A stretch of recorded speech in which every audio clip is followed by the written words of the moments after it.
বিসমিল্লাহির রহমানির রহিম। সুধী ভদ্র মহোদয়গণ, আসসালামু আলাইকুম। আপনারা দেখতেছেন একটা ঘরের নিকটে, এটা কিন্তু একটা ঘর। এই ঘরের নিকটে আসলে দুটো সাপ।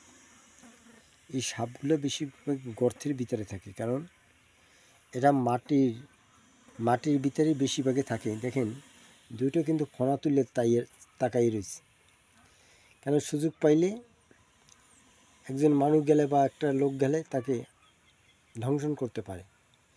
বাবারে, সাপের চোখে পর্দা পায়নি কেন? এরা অনেক ভয়ভীত সাপ।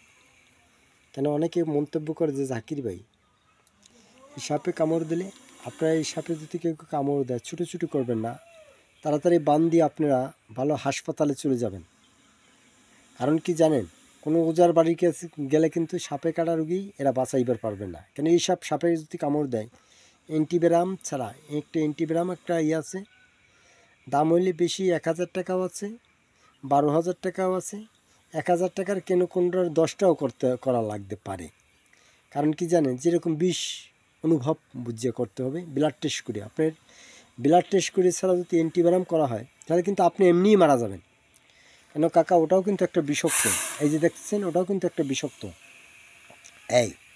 তাই যাই হোক, আপনারা ভালো থাকুন, সুস্থ থাকুন। আসসালামু আলাইকুম রহমতুল্লাহি ওয়া বারাকাতুহু।